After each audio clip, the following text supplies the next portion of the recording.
कवियों ने साहित्य का वर्णन किया है, साहित्य के लक्षण को बताया है, कविता के लक्षण को बताया है, बड़ी बड़ी पूर्वाचार्यों ने भी बताया है और नए आचार्य भी बता रहे हैं कि कविता का लक्षण क्या है, साहित्य का लक्षण क्या है। किसी ने कहा जिसमें रस भरा हो वो कविता है, किसी ने कहा जो ज्ञान भरा हो वो कविता है, किसी ने कहा कि जो उपदेश भरा हो वो कविता है, किसी ने कहा जो छंदबद्ध होता है वो कविता है।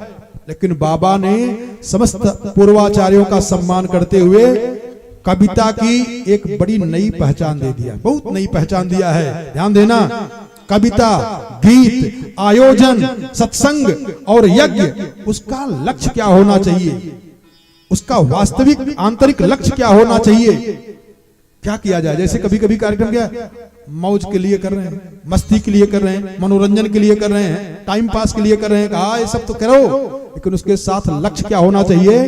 गोस्वामी जी ने कहा कि कीरति भनीत, भगवान की कथा सुने, भगवान की कथा कैसे रहती है, कविता कैसी होनी चाहिए, कथा कैसी होनी चाहिए, काव्य कैसे होना चाहिए। बोला कीरति भनीति, बोला माने हम अपने लिए करें, गोस्वामी जी के लिए मत सोचिएगा, बाबा कह रहे हैं, उन्हीं की बात का जूठन हम पहुंचा रहे हैं आपके पास। कहा कीरति भनीत, अरे भूति भली सोई, कहा कौन, कहा सुर सरी सम, अरे सब करहित होई, सुर सरी सम सब करहित होई। जैसे गंगा जी में कोई पुण्यात्मा जाए, कोई पापात्मा जाए, कोई गरीब जाए, कोई अमीर जाए, कोई रोगी जाए, कोई स्वस्थ वाला जाए, कोई धनी जाए, कोई गरीब जाए, लेकिन मैया सबका कल्याण करती हैं। कहा सुर सरी सम, अरे सब करहित होई, ये सुर सरी सम। तो आप देख ले, कथा में चाहे कोई आया हो, जो भी आया है उसको भरपूर सम्मान मिलता है, कथा में मिलता है। चाहे भी जहां जाए, यजमान परिवार दौड़ पड़ता है, महाराज आइए बैठिए बैठिए, ये नियम है।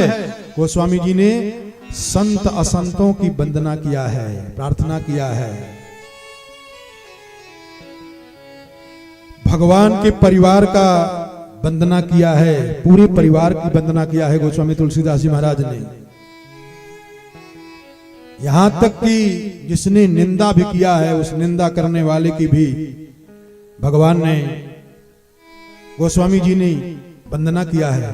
एक बात और बता दूं, कई लोग कहते हैं कि जो भगवान सीता जी को निष्कासित किए थे रामचरितमानस में, वो प्रसंग है नहीं, है।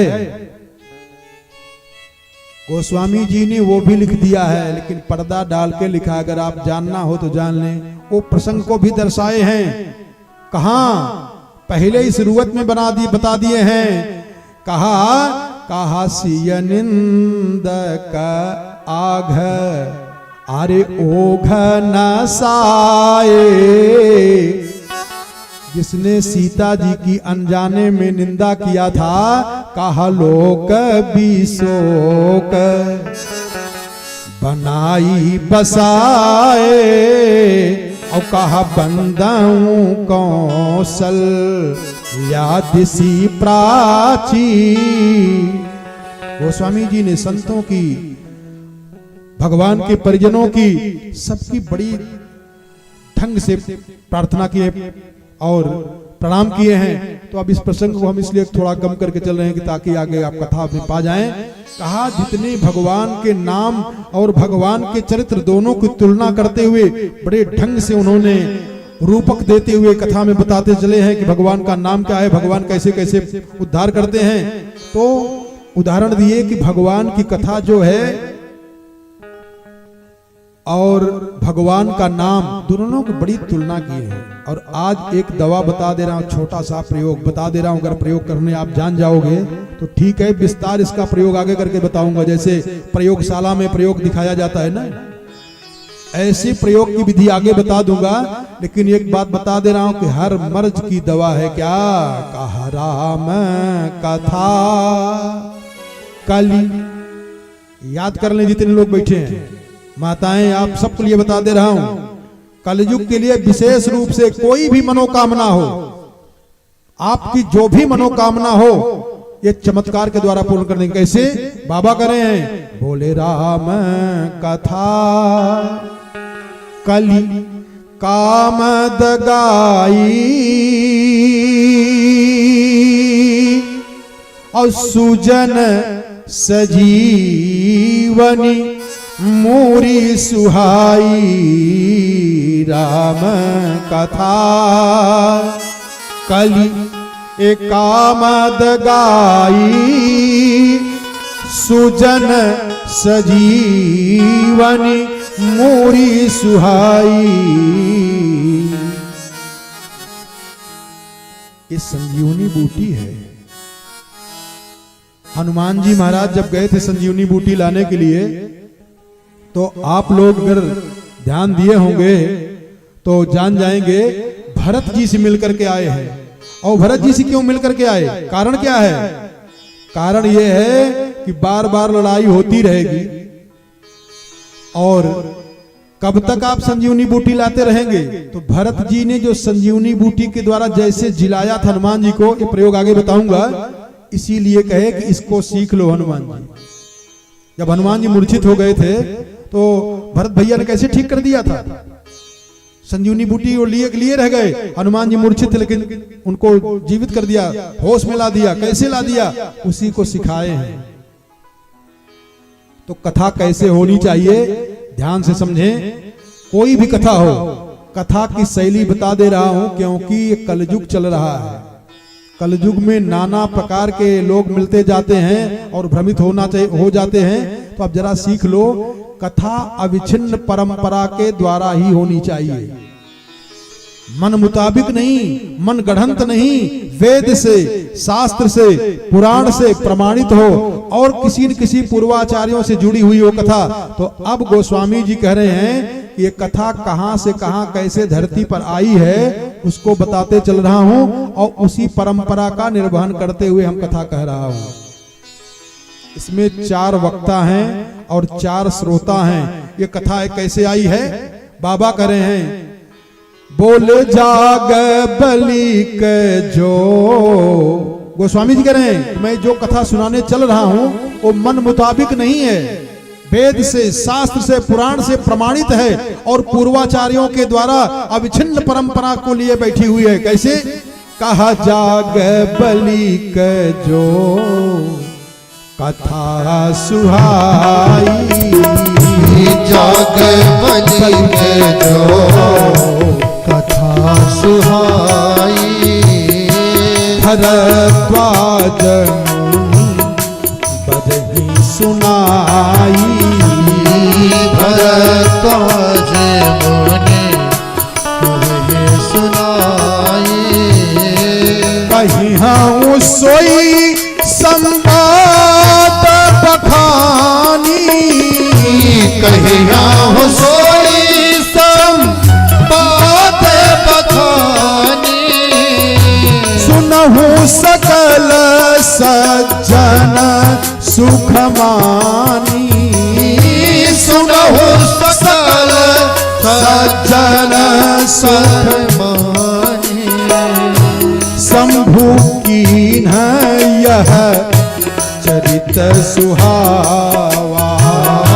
शंभु कीन्ह यह चरित सुहावा। बहुरी कृपा करी उमहि सुनावा।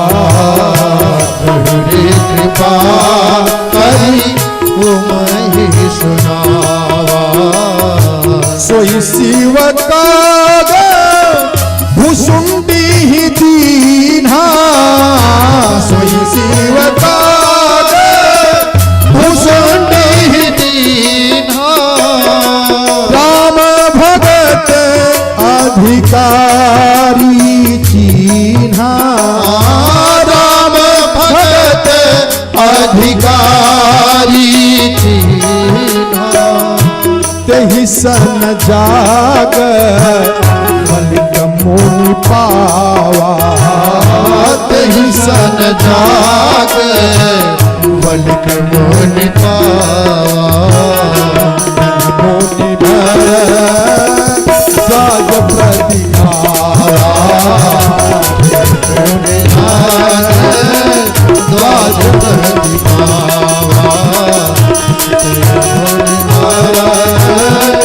द्वाज प्रति ध्यान दें, सावधानी पूर्वक समझने का प्रयास करिए कि बार बार सचेत करता हूं कि एक कीमती समय निकल न जाए आप लोगों का, इसलिए बिल्कुल सावधान रहें। इस सरोवर में 4 घाट है। जो लोग परेशान होते पूरा जीवन चला जाता है पढ़ने में जानने में, लेकिन जान कुछ नहीं पाते हो। और कथा सुन लो, थोड़ा सा सुन लो, अभी इसी एक चौपाई का अर्थ बता दूं और बहुत बड़े विद्वान बन जाओ। थोड़ा इशारा कर रहा हूं, समझिए।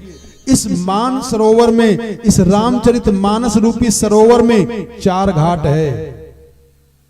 कर्मकांड घाट है, ज्ञान घाट है और भक्ति घाट है, और एक घाट और है, वो बड़ा अद्भुत घाट है, उसका नाम नहीं बताऊंगा। वो ऐसा घाट है कि जैसा चाहोगे वैसे ही कर देंगे।